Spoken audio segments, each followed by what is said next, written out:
बचपन में ही शादी कर दी गई। उम्र के 12 साल में एक ऐसी लड़की जहाँ से चली थी जिसके गांव में रास्ते तक नहीं थे।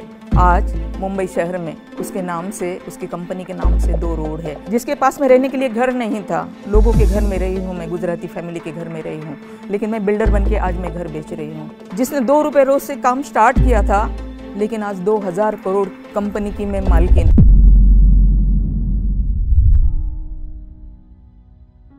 तर म्हणजे जीवनामध्ये संकट सगळ्यांनाच येतात, पण म्हणतात ना, जो संकटावर मात करतो तोच मुकद्दर का सिकंदर।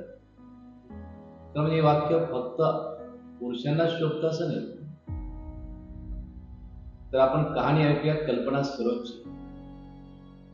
किमया केली तिने आपल्या आयुष्यामध्ये। मोठ्या मोठ्या व्यक्तींना जमणार नाही एवढं प्रचंड कर्तृत्व उभा केलंय एका दलित समाजात जन्मलेल्या विदर्भातल्या त्या मुलीने। कल्पना सरोज विदर्भातल्या एका खेड्यात जन्मलेली, मागासवर्गीय समाजातली। मुलीचा जन्म वडिलांना वाटलं की आपलं ओझं लवकर हलकं करावं म्हणून 12व्या वर्षी तिचं लग्न लावून दिलं। नवऱ्याबरोबर नवीन संसाराची स्वप्न बघत ही कन्या आली मुंबईला, पण सासरच्याने तिचा प्रचंड छळ करायला सुरुवात केली, मारहाण केली, जखमा झाल्या, भयानक परिस्थिती निर्माण झाली। शेवटी ती पळून आपल्या गावाकडे गेली, पण गावातली हेटाडी तिची थांबली नाही। नवऱ्याला सोडून आली, सासरच्यांना सोडून आली। छळ चालूच होता, लोकांचा त्रास देणं चालूच होतं। काय करावं? सासरी मार खावा का माहेरी येऊन छळ सहन करावा? खूप अस्वस्थ, अपमानित ही कल्पना आपलं जीवन संपवायचा विचार करत होती। घरात असलेल्या उंदीर मारायच्या औषध घेऊन तिने आत्महत्या करायचा प्रयत्न केला। सुदैवाने मायाचं प्रेम करणाऱ्या मावशीने तिला बघितलं म्हणून दवाखान्यात नेलं, ती वाचली आणि जीवनाला एक कलाटणी मिळाली। आता जीवन ही संघर्ष गाथा नाही तर यशोगाथा करायचं तिने ठरवलं। समाजाला झुगारून द्यायचं ठरवलं। ती परत मुंबईला आली, मिळेल ती नोकरी स्वीकारली। छोट्या मोठ्या नोकऱ्या, 2 रुपये, 5 रुपये, 10 रुपये जसे मिळतील तसे कमवत ही कल्पना आपल्या कर्तृत्वाच्या भरारीसाठी सज्ज झाली। एका गारमेंट कंपनीमध्ये तिला किरकोळ नोकरी मिळाली होती। गारमेंट उद्योगामध्ये असलेलं प्रॉफिट, नफा बघून आपण स्वतः काय करावं ही तिच्या मनात प्रेरणा आली। सरकारकडे तिने अप्रोच केला, सरकारच्या मदतीने स्वतःची शिलाई मशीन घेतली। सरकारच्या योजना खूप असतात, शिलाई मशीन मागासवर्गीय महिलांना देण्याची खूप चांगली योजना बऱ्याच वर्षापासून चालू आहे।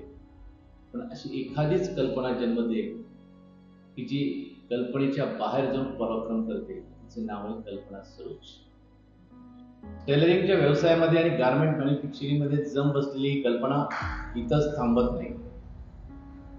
तिच्यातील उद्यमशीलता तिला नवीन नवीन गोष्टी करायला प्रवृत्त करत असते आणि जसे सहकार्य मिळतील तशा पद्धतीने ती नवीन फर्निचरच्या उद्योगामध्ये जाते। उत्तम फर्निचर अत्यंत माफक दरात विकण्याचा तिचा उद्योग खूप यशस्वी होतो। हळूहळू एक चांगली उद्योजिका, धडपडणारी तरुणी म्हणून तिची ओळख व्हायला लागते। त्याच वेळेस KS प्रोडक्शनच्या निर्मितीमध्ये तिच्या सहकाऱ्यांबरोबर ती खैरा लंजी ह्या पिक्चरची निर्मिती करते। यशस्वी उद्योजिका, प्रोडक्शन हाऊसची निर्माती म्हणून हळूहळू मुंबईमध्ये तिची ओळख आणि जम बसायला सुरुवात होते।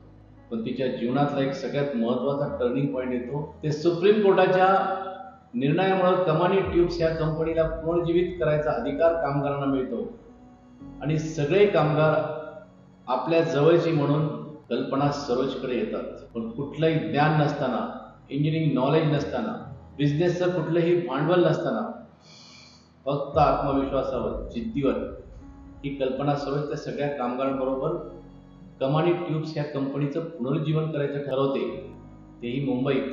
आणि तो तिच्या जीवनातला टर्निंग पॉइंट कमालीचा यशस्वी ठरतो। 500 कोटीपर्यंत टर्नओव्हर केलेली ही कंपनी अत्यंत चांगला प्रॉफिट द्यायला सुरुवात करते। गळात गेलेली कंपनी प्रॉफिटमध्ये आणणारी महिला उद्योजिका अशी तिची ओळख होती. भारत सरकार आणि वेगवेगळ्या ठिकाणचे पुरस्कार तिला मिळायला सुरू होतात. महिला बँकेवर तिला तज्ज्ञ संचालक म्हणून घेतलं जातं. एक अत्यंत कमी शिकलेली जिद्दी तरुणीची ही संघर्षगाथा अशी खूप वेगळ्या दिशेने यशस्वी व्हायला लागते. आणि आता ती इथंच थांबत नाही. कम्युनिटीजवरच वेगवेगळ्या रिअल इस्टेटचे बिझनेस, बांधकामाचे, बिल्डरशिपचे आणि त्याबरोबर अनेक वेगवेगळ्या उद्योगामध्ये कल्पना सरोज हिमतीने पाय ठेवते आणि एकानंतर एक यश मिळवते.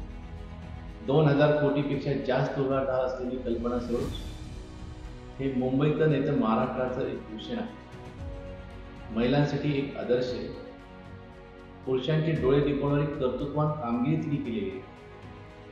तर महिला पुरुष हा भेद विसरून सुद्धा उद्योजकता, उद्यमशीलता, प्रयत्नांची पराकाष्ठा, संघर्ष आणि जिद्द, मागं वळून बघायचं नाही, अन्यायाला सहन करायचं नाही, अन्यायाखाली दबून जायचं नाही, जीवनामध्ये कधीही आत्महत्येचा किंवा पराभवाचा, नैराश्याचा शिरकाव होऊ द्यायचा नाही, अशी जिद्द असलेली ही दलित मागासवर्गीय समाजातली एक 12-16 वर्षाची कन्या बघता बघता मुंबईलाच नाही तर भारताला अभिमान वाटावी अशी होती. आईनं खूप छान कथा.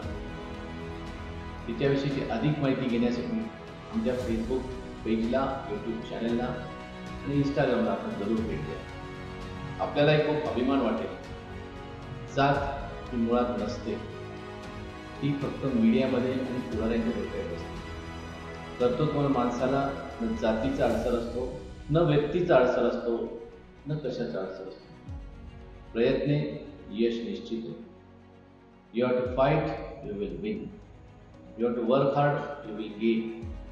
Yes, people will follow you who works hard. आपण कल्पना सरोजला डोळ्यासमोर ठेवून आपल्या कल्पनेतला असा कुठला तरी उपक्रम चालू करूया, हीच आपल्या सगळ्यांकडनं अपेक्षा. धन्यवाद.